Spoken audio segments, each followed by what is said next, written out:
मनस्य, धार्मिक उन्माद, विध्वंस, ध्रुवीकरण और सांप्रदायिकता के कारण फल फूल रही है। और यह कहना भी अतिशयोक्ति नहीं होगी कि 2014 के बाद से ऐसी विषाक्त और कुत्सित विचारधारा और मानसिकता वाले तमाम संगठन कुकरमुत्ते की तरह फल फूल रहे हैं। विचारधारा भी फल फूल रही है और उस विचारधारा पर चलने वाले संगठन भी फल फूल रहे हैं। और ये वो संगठन है जो चुटकी बजाते ही या पलक झपकते ही आए दिन भारत के संविधान को ताक पर रखकर हिंदू राष्ट्र बनाने की मांग करते हैं, अल्पसंख्यक समुदायों को टारगेट करते हैं, भारत के समाज का जो सौहार्द है, जो सामंजस्य है, जो प्रेम है, भाईचारा है, बंधुत्व है, उसको खत्म करने की कोशिश करते हैं। और इसी तर्ज पर चलते हुए भारतीय जनता पार्टी और संघ के तमाम नेता भड़काऊ भाषण देते हैं, हेट स्पीच करते हैं। और मोदी जी से जब पूछा जाता है या उनके प्रवक्ताओं से जब पूछा जाता है तो वो फ्रिंज एलिमेंट कहकर पल्ला झाड़ लेते हैं। पर अब मानक बदल रहे हैं। हेमंत बिस्व शर्मा फ्रिंज एलिमेंट नहीं है, भाजपाई हैं, पर संवैधानिक पद पर आसीन असम के मुख्यमंत्री हैं। तो अगर असम का मुख्यमंत्री ये कहे कि मियां को इतना परेशान करो कि वो असम छोड़ के भाग जाए, कि अगर रिक्शे वाला कोई मियां हो तो 5 रुपए की जगह 4 रुपया देना, तो ये अपेक्षा होती है। ये फ्रिंज एलिमेंट नहीं है, इस पर प्रतिक्रिया आई, अपेक्षा होती है। और जब उसी हेमंत बिस्व शर्मा का एक ऐसा वीडियो बनाया जाता है जिसमें कि बंदूक तानकर अल्पसंख्यक समुदाय की ओर निशाना लगाया जाता है, तो वो गोली मुसलमानों पर नहीं चलती है, इस देश के संविधान पर चलती है। ये संविधान पर चलती है। ऐसी ही नफरती गोली ने महात्मा गांधी का सीना भी छलनी किया था। और असम भाजपा का ऑफिशियल हैंडल सोशल मीडिया उसे ट्वीट करता है, कोई प्रतिक्रिया नहीं होती। गोदी मीडिया पर सन्नाटा पसरा रहता है, मोदी जी के मुंह में दही जम जाता है। इतनी थू-थू होती है समाज में और दुनिया में कि वो ट्वीट डिलीट करना पड़ता है। पर अब मैं मुख्य सवाल पर आती हूं कि वो हिम्मत कैसे होती है ऐसी घटिया सोच का प्रदर्शन सार्वजनिक रूप से करने की। यह हिम्मत तभी होती है जब यह पता हो कि सर्वोच्च नेतृत्व का संरक्षण और आशीर्वाद प्राप्त होगा। और यह भूमिका मैंने इसलिए बांधी कि आज ये सवाल जो मैं पूछने वाली हूं वो सीधा सर्वोच्च नेतृत्व से यानी कि मोदी जी से ही पूछना पड़ेगा कि एक सांप्रदायिक संगठन सनातन संस्था ने भारत मंडपम में सनातन राष्ट्र शंखनाद महोत्सव आयोजित किया। उस महोत्सव में केंद्रीय मंत्री गजेंद्र सिंह शेखावत, श्रीपद नायक, संजय सेठ और दिल्ली की सरकार के वो दंगाई मंत्री जिन पे केस चला था दिल्ली में दंगा उकसाने का, वो भी संस्कृति मंत्री हैं, दुर्भाग्य है दिल्ली का, कपिल मिश्रा मौजूद होते हैं। उस कार्यक्रम में मुसलमानों के जबरन सामूहिक धर्मांतरण की बात होती है। उस कार्यक्रम में संविधान को दरकिनार करके हिंदू राष्ट्र बनाने की बात होती है, संविधान को बदल देने की बात होती है। उसमें बात होती है कि मुसलमानों को मार पीट कर कैसे भारत की सीमा से बाहर फेंका जाए। और आश्चर्य की बात देखिए, इस कार्यक्रम को भारत सरकार प्रायोजित करती है। मोदी सरकार का संस्कृति मंत्रालय 63 लाख रुपया, जो कि इस देश की जनता की खून पसीने की कमाई है, 63 लाख रुपया ऐसे सांप्रदायिक संगठन को सशक्त बनाने के लिए, देश का माहौल बिगाड़ने के लिए, देश के अल्पसंख्यक समुदाय के खिलाफ समाज में दुर्भावना भरने के लिए देश की सरकार, मोदी जी की सरकार पैसा दे रही है। अब तो फ्रिंज एलिमेंट्स की भी बात नहीं है, क्योंकि ये मोदी सरकार स्वयं कर रही है। और मुझे बताना होगा कि ये सनातन संस्था गोवा का एक संगठन है जिस पर कर्नाटक पुलिस जांच कर रही है गौरी लंकेश और एमएम कलबुर्गी की हत्या की। ये जांच चल रही है और ऐसे में दुर्भाग्य की भी अगर मैं कहूं तो ये बहुत ही छोटा शब्द हो जाता है। द क्विंट ने इस कार्यक्रम पर एक स्टोरी की और उसके बाद ये जानने की कोशिश की आरटीआई के जरिए कि कितना पैसा भारत सरकार ने दिया। वो आपके सामने ये लिखा भी हुआ है। दिल्ली सरकार ने अभी नहीं बताया कि कितना पैसा दिल्ली सरकार ने दिया है और किस कारण से दिया है। मैं ये पढ़ना चाहती हूं कि in this regard it is informed that Ministry of Culture, Government of India has sanctioned financial assistance of 63 lakh to Sanatan Sanstha Sangathan Ashram, then the address for Sanatan Rashtra Shankhnath Mahotsav to be organized at Bharat Mandapam, New Delhi under the commemoration of 150th year of national song Vande Mataram। तो वंदे मातरम का तो ना वाह हुआ ना माँ हुआ, जो हुआ वो मैंने आपको बताया। तो अब मैं सीधे सीधे 3-4 सवाल पूछना चाहती हूं कि एक ऐसे कार्यक्रम में जहां नारे लगे हों कि भारत तेरे अब्बू की जागीर नहीं है, जहां नारे लगे हों कि ये हम बनाम वो की लड़ाई है, जहां नारे लगे हों कि संविधान को छोड़कर हिंदू राष्ट्र बनाना है, जहां पर नारे लगे हों कि मुसलमानों को भारत की सरजमीन से भगाना है, ऐसे कार्यक्रम के लिए मोदी जी की सरकार ने 63 लाख रुपए क्यों दिए? मैं जानना चाहती हूं, क्या मोदी जी समाज में सांप्रदायिक ध्रुवीकरण चाहते हैं? क्या मोदी जी इस देश की गंगा जमुनी तहजीब को सरकारी पैसे से तार तार करना चाहते हैं? क्या मोदी जी अल्पसंख्यकों के खिलाफ काम कर रहे संगठनों को और सशक्त करना चाहते हैं? क्या मोदी जी इस देश की अनेकता में एकता को पूरी तरीके से ध्वस्त करना चाहते हैं? और ये सवाल पूछ जरूर मोदी जी से रहे हैं, पर मैं जानती हूं कि उनके लिए बेमानी है। और इसलिए बेमानी है कि मोहम्मद बिन सलमान को तो गले लगाएंगे, पर देश के मुसलमान को कपड़ों से पहचान जाएंगे, कुत्ते के पिल्ले के साथ तुलना करेंगे। जब मुसलमानों का वोट चाहिए होगा तो मोहम्मद सामी को भाई बना लेंगे, और जब हिंदुओं को भड़काना होगा तो हर चुनावी भाषण में मुसलमान को घुसपैठिया बताएंगे। तो मोदी जी से, उनकी सरकार से तो सवाल है, पर यह सवाल मैं भारत की जनता के सामने भी रखना चाहती हूं, इस देश के हर न्याय सम्मत नागरिक के सामने रखना चाहती हूं कि संवैधानिक पद पर बैठा व्यक्ति एक समुदाय पर गोली चलाएगा और एक ऐसे कार्यक्रम में जहां पर एक कम्युनिटी की एथनिक क्लेंजिंग की बात हो रही हो, वहां पर केंद्रीय मंत्रिमंडल जाएगा और भारत की सरकार पैसा देगी, तो भारत का मान सम्मान अंतरराष्ट्रीय पटल पर भी क्या रह जाएगा? और जब मैं अंतरराष्ट्रीय पटल की बात करती हूं तो मुझे एक बात मोदी जी को तो याद दिलानी ही पड़ेगी कि मोदी जी, आप अभी मलेशिया गए थे, वहां की 65% जनता जो है, जनसंख्या जो है वो मुस्लिम है, पर यह भारत के सर्वधर्म संभाव का सम्मान था, यह भारत की धर्मनिरपेक्षता की ताकत का मान था कि वहां आपका स्वागत मोदी जी रामायण पर आधारित तीतासेरी राम कठपुतली शो से किया जाता है। और उसी धर्मनिरपेक्ष भारत का जिसका आप प्रतिनिधित्व करते हैं, उसी धर्मनिरपेक्ष भारत में एक मुख्यमंत्री गोली चलाता है मुसलमानों पर, और आपकी सरकार सांप्रदायिक संगठन को पैसा देकर उनको बढ़ावा देती है। क्या जरा भी लाज आपको नहीं आती है मोदी जी? एक बार अपनी अंतरात्मा की आवाज को सुनकर भी देखिए।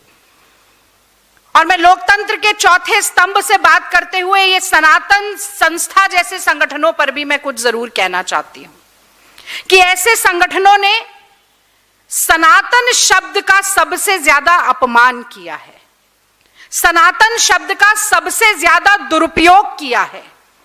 सनातन धर्म क्या होता है, यह तो गोस्वामी तुलसीदास जी ने श्री रामचरितमानस में बहुत पहले ही लिख दिया था कि परहित सरिस धर्म नहीं भाई और पर पीड़ा सम नहीं अधिमाई। यानी दूसरे को परेशान करने से बड़ा कोई अधर्म नहीं है और दूसरे को खुश करने से ज्यादा उसकी पीड़ा को हरने से बड़ा कोई धर्म नहीं है। लेकिन जो मुंह में राम बगल में छुरी वाले लोग हैं, जो मर्यादा पुरुषोत्तम जय श्री राम कहते हुए मर्यादा पुरुषोत्तम के नाम को भी युद्ध का उद्घोष बनाना चाहते हैं और जो चाहते हैं कि धर्म को और प्रभु श्री राम को राजनीति के दलदल में हमेशा धसाए रखें और मैला करते रहें, वो ये बात थोड़ी जानेंगे। और प्रभु श्री राम तो खुद ही कहते हैं कि निर्मल मन जन सो मोहि पावा, मोहि कपट छल छिद्र न भावा।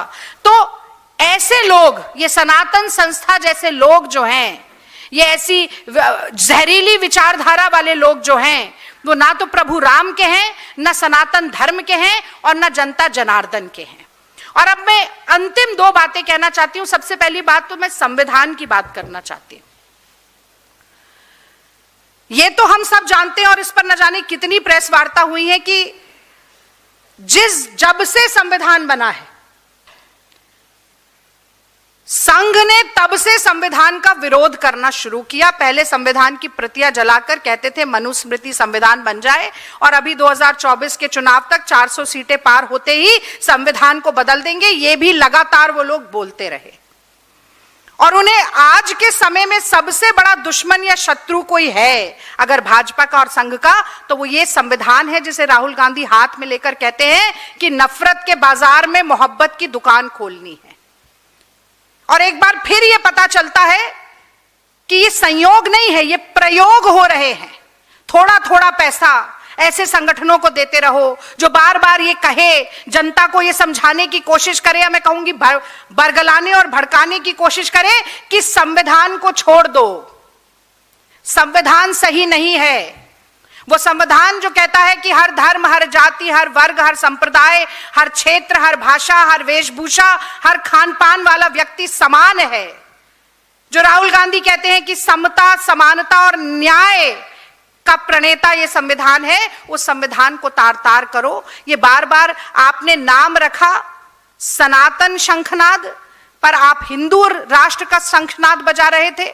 तो मैं कहती हूं मोदी जी आते क्यों नहीं संसद के पटल पर, और ये छुप छुप के क्या वार करना चाहते हैं? बोले खड़े होकर कि मैं चाहता हूं कि संविधान अलग कर दिया जाए, मनुस्मृति को बनाया जाए संविधान और हिंदू राष्ट्र बने।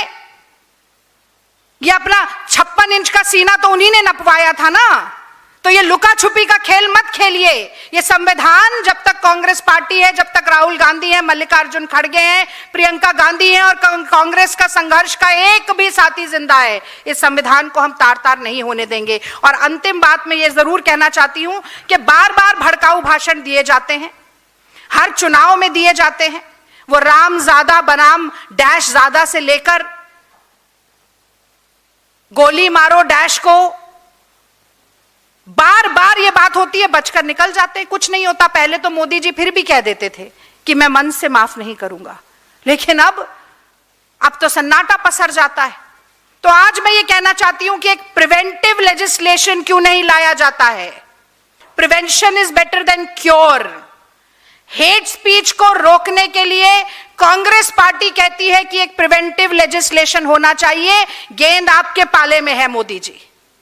और मैं जानना चाहती हूं कि मुखिया मुख सो चाहिए खान पान सब एक, पाले पोसे सकल अंग तुलसी सहित विवेक। इसका लेश मात्र भी आप आत्मसात करते हुए, अपने आचरण में दिखाते हुए एक प्रिवेंटिव लेजिस्लेशन लाइए, ताकि जब आप भाषण दें, सनातन संस्था जैसे तमाम संगठनों में भाषण हो, तो ये हिंदू, मुसलमान, हिंदुस्तान, पाकिस्तान, नफरत, हिंसा, ये शब्द ही इस्तेमाल ना हो। और अगर ये शब्द इस्तेमाल नहीं होंगे तो आप भाषण दे पाइएगा कि नहीं दे पाइएगा, ये आपके दिमाग में जरूर सवाल होगा। पर मैं चाहती हूं कि इस छोटी ओछी स्वार्थ सिद्धि की राजनीति से अब आप ऊपर उठें और देश के बारे में जाते जाते, क्योंकि अब आपकी वापसी तो होने वाली है नहीं, जाते जाते एक प्रिवेंटिव लेजिस्लेशन की बात पर अपने विचार जरूर रखकर जाएं। इस विषय से संबंधित अगर कोई बात है, कोई सवाल है, तो मैं जरूर जवाब देना चाहूंगी। आप सभी का खास तौर से आज इंतजार करने के लिए, क्योंकि AI समिट जो हो रहा है उसमें अंदर भी परेशान है, लोग बाहर भी परेशान है, और खुश केवल मोदी जी हैं क्योंकि उनका चेहरा चमचमाता हुआ 4-5 वाइड एंगल वाला वीडियो उनका खूब चल गया। वी शेप में पीछे 2 मंत्री कदमताल चल रहे थे, हीरो माफिक उनकी एंट्री थी। तो मोदी जी के अलावा तो सभी परेशान हैं। उनके एक मंत्री हैं, चीन का एक कंप्यूटर था, उसका वीडियो अपलोड किया हुआ है उन्होंने, और वो भारत की शान बता रहे हैं, बहुत छीछा लेदर हो रही है उसके चलते। अभी थोड़ी देर तक तो डिलीट किया नहीं था। तो एआई समिट कितना बड़ा फ्लॉप शो है, उसके कारण जनता कितनी परेशान बाहर भी हो रही है, उसकी आज भुक्तभोगी मैं भी रही। आपको थोड़ा विलंब मुझे हुआ जिसके कारण इंतजार करना पड़ा, उसके लिए क्षमा प्रार्थी भी हूं। कोई सवाल है तो उसका जवाब देना चाहूंगी। हाँ, मैं पूछता हूँ, मेरा नाम तेजपाल सिंह है जी। क्या ये हेट स्पीच का इस्तेमाल सिर्फ इसलिए किया जाता है कि जनता का ध्यान जो जरूरी और उचित मुद्दे उनसे भटकाया जा सके, या कुछ और कारण? बिल्कुल सही आपने सवाल पूछा। देखिए, मैंने शुरुआत में ही यही बात कही कि जिनकी राजनीति जो है वो दिन दूनी रात चौगुनी बढ़ती है नफरती भाषण से, जाति के नाम पर, धर्म के नाम पर लड़वाने से, वो बार बार इसका इस्तेमाल करते हैं। और मैंने कई आपको उदाहरण भी गिनवाए, खुद मोदी जी की बात भी आपको गिनवाई। और अभी भी आप देखिए, जिस प्रदेश में चुनाव होता है वहां मुसलमान घुसपैठिए हो जाते हैं। एसआईआर में उनके नाम नहीं आते हैं, कौन घुसपैठी हैं, कितने घुसपैठी हैं, और जैसे ही चुनाव जाता है वो घुसपैठिए भी चले जाते हैं।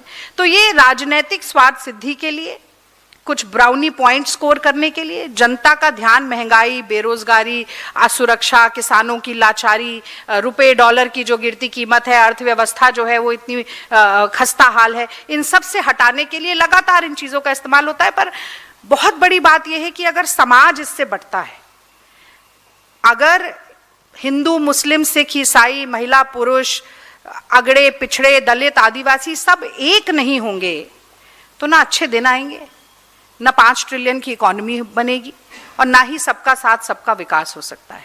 लेकिन राजनीतिक फायदा तब होता है जब इन्हें बांट दिया जाए। वो अंग्रेज कहते थे ना, डिवाइड एंड रूल। तो अंग्रेजों की डिवाइड एंड रूल पॉलिसी को अगर आज कोई देश में चला रहा है तो वो संघ और भाजपा है।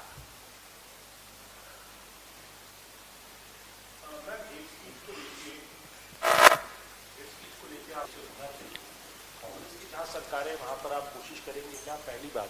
और दूसरा ये कि अभी सुप्रीम कोर्ट के अंदर हेट स्पीच एक असम के मुख्यमंत्री को लेके उनके खिलाफ पिटिशंस लगाई गई थी। सुप्रीम कोर्ट ने रिजेक्ट कर दिया, ये कहते हुए कि एक राजनीतिक अखाड़ा ना बनाया जाए। जब भी चुनाव आते हैं एक राजनीतिक अखाड़ा सुप्रीम कोर्ट को बनाने की, को बैटल ग्राउंड जो है, पॉलिटिकल बैटल ग्राउंड बनाने की कोशिश की जाती है। लिहाजा आप पहले रूटीन कोर्ट में जाइए, क्योंकि आप देखिए, सुप्रीम कोर्ट ने टेक्निकल ग्राउंड पे वो उस प्ली को खारिज किया, वो केस के मेरिट में सुप्रीम कोर्ट नहीं गया। तो इसलिए ये कह देना कि सुप्रीम कोर्ट ये मानता है कि केवल राजनीतिक अखाड़ा है या किसी द्वेष के कारण आकर ये बात की गई। उन्होंने कहा कि जो ये एक खतरनाक ट्रेंड है कि हाई कोर्ट को बाईपास करके सीधा सुप्रीम कोर्ट पर आया जा रहा है, तो वो उन्होंने एक टेक्निकल ग्राउंड पे बात कही कि पहले आप हाई कोर्ट में जाइए, फिर हाई कोर्ट का जो भी निर्णय है उसे चैलेंज करने के लिए आप सुप्रीम कोर्ट आ सकते हैं। तो वो प्रोसीजरल एक प्रॉब्लम थी जिसको एड्रेस सुप्रीम कोर्ट ने किया। लेकिन इसी के साथ साथ मैं कहती हूँ, देखिए, जो लीगल बैटल है वो एक प्रोसीजर के तहत एक प्रक्रिया के तहत जो कानूनी है वो अपने आप लड़ी जाएगी। लेकिन हेमंत बिस्वा शर्मा की टीम को वो ट्वीट डिलीट इसलिए करना पड़ा क्योंकि लोगों ने धिक्कारा है उस ट्वीट पर। भारत में जहां पर हिंदू ज्यादा हैं, हिंदुओं को भी ये पसंद नहीं आया। क्यों नहीं आया? जो मैंने शुरू में भी कहा कि जो हमारा सनातन धर्म है वो सहिष्णु है, उदार है, मानवतावादी है।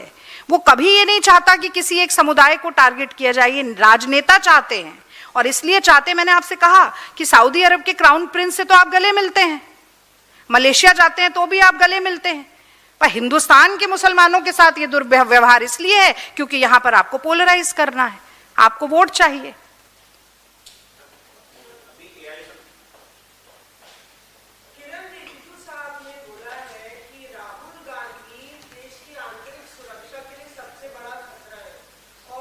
आदतें और हरकतें बचकानी होती हैं, और एंटी नेशनल फोर्सेस से राहुल गांधी मुलाकात करते हैं, नक्सलियों से और माओवादियों से।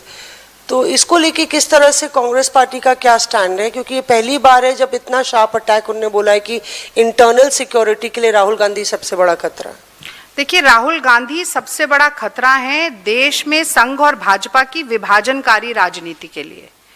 तोड़ो और राज करो का जो एक पूरा नैरेटिव भारतीय जनता पार्टी और संघ की विचारधारा चला रही है, उसके लिए खतरा है।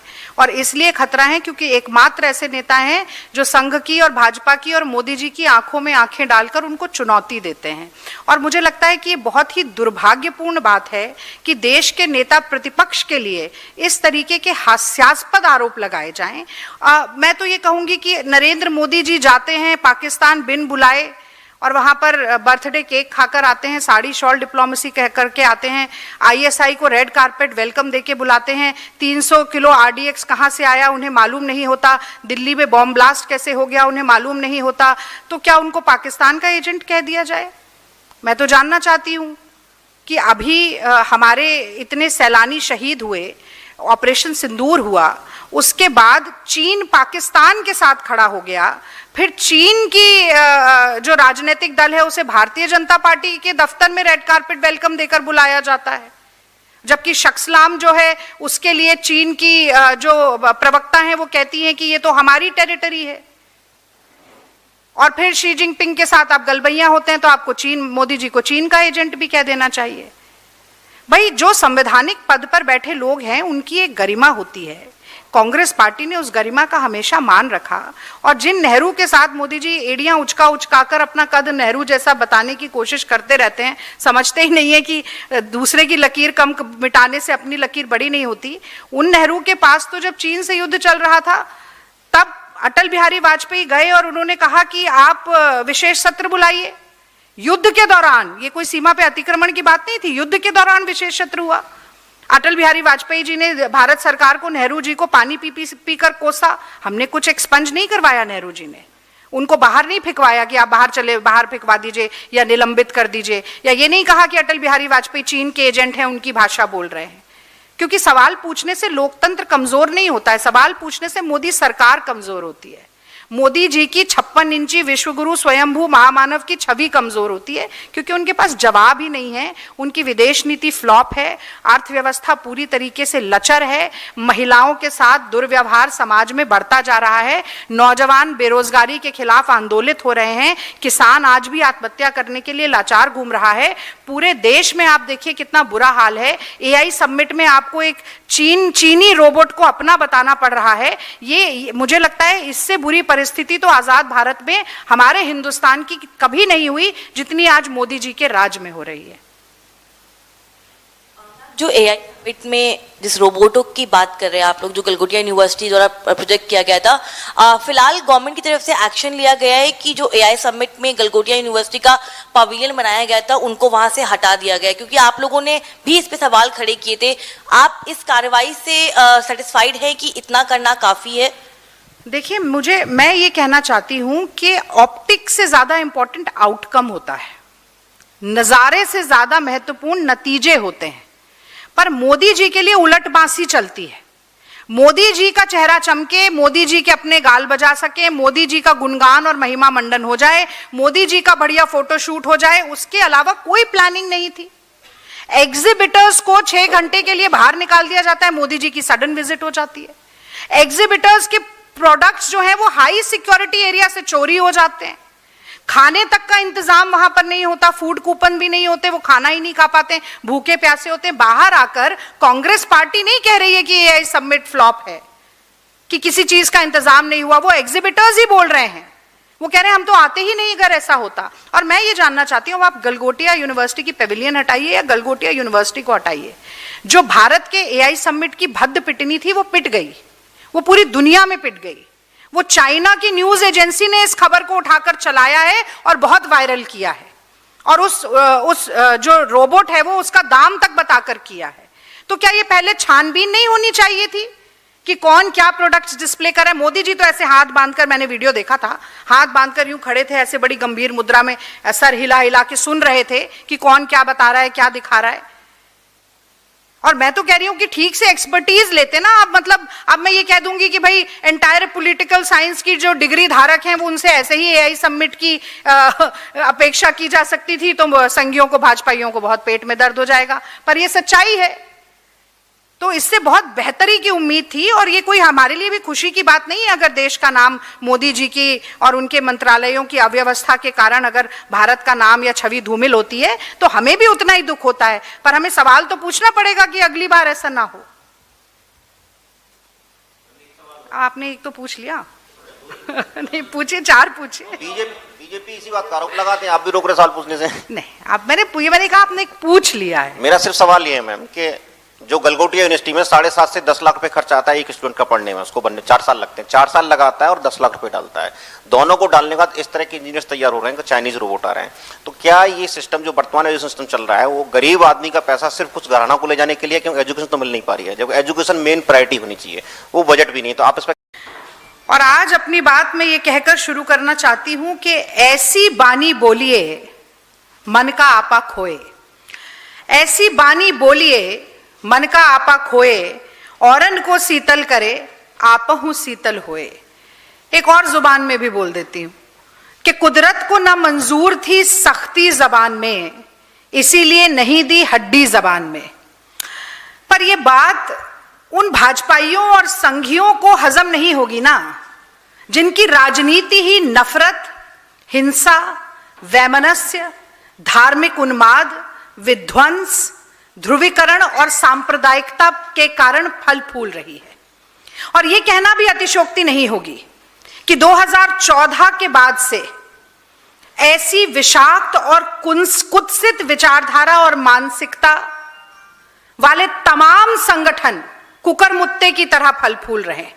विचारधारा भी फल फूल रही है और उस विचारधारा पर चलने वाले संगठन भी फल फूल रहे हैं।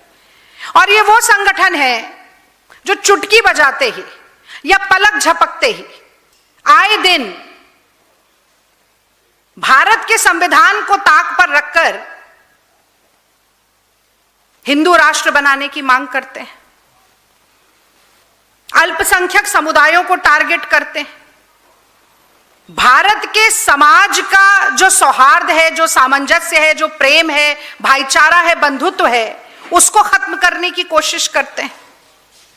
और इसी तर्ज पर चलते हुए भारतीय जनता पार्टी और संघ के तमाम नेता भड़काऊ भाषण देते हैं, हेट स्पीच करते हैं। और मोदी जी से जब पूछा जाता है या उनके प्रवक्ताओं से जब पूछा जाता है तो वो फ्रिंज एलिमेंट कहकर पल्ला झाड़ लेते हैं। पर अब मानक बदल रहे हैं। हेमंत बिस्व शर्मा फ्रिंज एलिमेंट नहीं है, भाजपाई हैं, पर संवैधानिक पद पर आसीन असम के मुख्यमंत्री हैं। तो अगर असम का मुख्यमंत्री ये कहे कि मियां को इतना परेशान करो कि वो असम छोड़ के भाग जाए, कि अगर रिक्शे वाला कोई मियां हो तो 5 रुपए की जगह 4 रुपया देना, तो ये अपेक्षा होती है। ये फ्रिंज एलिमेंट नहीं है, इस पर प्रतिक्रिया है, ये अपेक्षा होती है। और जब उसी हेमंत बिस्व शर्मा का एक ऐसा वीडियो बनाया जाता है जिसमें कि बंदूक तान कर अल्पसंख्यक समुदाय की ओर निशाना लगाया जाता है, तो वो गोली मुसलमानों पर नहीं चलती है, इस देश के संविधान पर चलती है, ये संविधान पर चलती है। ऐसी ही नफरती गोली ने महात्मा गांधी का सीना भी छलनी किया था। और असम भाजपा का ऑफिशियल हैंडल सोशल मीडिया उसे ट्वीट करता है, कोई प्रतिक्रिया नहीं होती। गोदी मीडिया पर सन्नाटा पसरा रहता है, मोदी जी के मुंह में दही जम जाता है। इतनी थू-थू होती है समाज में और दुनिया में कि वो ट्वीट डिलीट करना पड़ता है। पर अब मैं मुख्य सवाल पर आती हूं कि वो हिम्मत कैसे होती है ऐसी घटिया सोच का प्रदर्शन सार्वजनिक रूप से करने की। यह हिम्मत तभी होती है जब यह पता हो कि सर्वोच्च नेतृत्व का संरक्षण और आशीर्वाद प्राप्त होगा। और यह भूमिका मैंने इसलिए बांधी कि आज ये सवाल जो मैं पूछने वाली हूं वो सीधा सर्वोच्च नेतृत्व से यानी कि मोदी जी से ही पूछना पड़ेगा कि एक सांप्रदायिक संगठन सनातन संस्था ने भारत मंडपम में सनातन राष्ट्र शंखनाद महोत्सव आयोजित किया। उस महोत्सव में केंद्रीय मंत्री गजेंद्र सिंह शेखावत, श्रीपद नायक, संजय सेठ और दिल्ली की सरकार के वो दंगाई मंत्री जिन पे केस चला था दिल्ली में दंगा उकसाने का, वो भी संस्कृति मंत्री हैं, दुर्भाग्य है दिल्ली का, कपिल मिश्रा मौजूद होते हैं। उस कार्यक्रम में मुसलमानों के जबरन सामूहिक धर्मांतरण की बात होती है। उस कार्यक्रम में संविधान को दरकिनार करके हिंदू राष्ट्र बनाने की बात होती है, संविधान को बदल देने की बात होती है। उसमें बात होती है कि मुसलमानों को मार पीट कर कैसे भारत की सीमा से बाहर फेंका जाए। और आश्चर्य की बात देखिए, इस कार्यक्रम को भारत सरकार प्रायोजित करती है। मोदी सरकार का संस्कृति मंत्रालय 63 लाख रुपया, जो कि इस देश की जनता की खून पसीने की कमाई है, 63 लाख रुपया ऐसे सांप्रदायिक संगठन को सशक्त बनाने के लिए, देश का माहौल बिगाड़ने के लिए, देश के अल्पसंख्यक समुदाय के खिलाफ समाज में दुर्भावना भरने के लिए देश की सरकार, मोदी जी की सरकार पैसा दे रही है। अब तो फ्रिंज एलिमेंट्स की भी बात नहीं है, क्योंकि ये मोदी सरकार स्वयं कर रही है। और मुझे बताना होगा कि ये सनातन संस्था गोवा का एक संगठन है जिस पर कर्नाटक पुलिस जांच कर रही है गौरी लंकेश और एमएम कलबुर्गी की हत्या की। ये जांच चल रही है और ऐसे में दुर्भाग्य की भी अगर मैं कहूं तो ये बहुत ही छोटा शब्द हो जाता है। द क्विंट ने इस कार्यक्रम पर एक स्टोरी की और उसके बाद ये जानने की कोशिश की आरटीआई के जरिए कि कितना पैसा भारत सरकार ने दिया। वो आपके सामने ये लिखा भी हुआ है। दिल्ली सरकार ने अभी नहीं बताया कि कितना पैसा दिल्ली सरकार ने दिया है और किस कारण से दिया है। मैं ये पढ़ना चाहती हूं कि in this regard it is informed that Ministry of Culture, Government of India has sanctioned financial assistance of 63 lakh to Sanatan Sanstha Sangathan Ashram, then the address for Sanatan Rashtra Shankhnath Mahotsav to be organized at Bharat Mandapam, New Delhi under the commemoration of 150th year of national song Vande Mataram।